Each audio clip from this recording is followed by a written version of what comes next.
আমি দেবাশিস চলে এসেছি আরেকটা ভিডিও নিয়ে।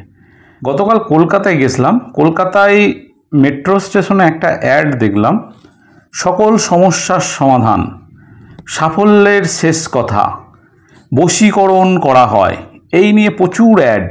কোনো এক তান্ত্রিক মহারাজ অ্যাড দিয়েছেন। তো যার বশীকরণ করার ক্ষমতা আছে সে অ্যাড দিয়ে কাস্টমার জোগাড় করছে। সিম্পল লজিকে ভাবুন তো, যার বশীকরণ করার ক্ষমতা আছে সে তো কাস্টমারকেও বশ করে নিয়ে চলে আসবে, সে অ্যাড দিয়ে কাস্টমার জোগাড় করবে। যে কোনো অতিরঞ্জিত অ্যাডভার্টাইজমেন্ট যেখানে যুক্তি মিলছে না সেটা কিন্তু স্ক্যাম। এই সমস্ত স্ক্যাম থেকে দূরে থাকুন।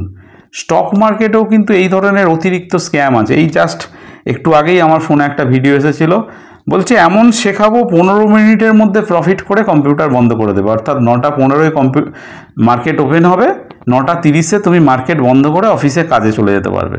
মুড়ি কি নাকি এগুলো? যে কোনো অতিরঞ্জিত অ্যাডই স্ক্যাম। এর থেকে দূরে থাকুন। চ্যালেঞ্জ করুন তাকে যে আপনি কত টাকা কামিয়েছেন দেখান। ঠিক আছে, থ্যাংক ইউ, ভালো থাকবেন।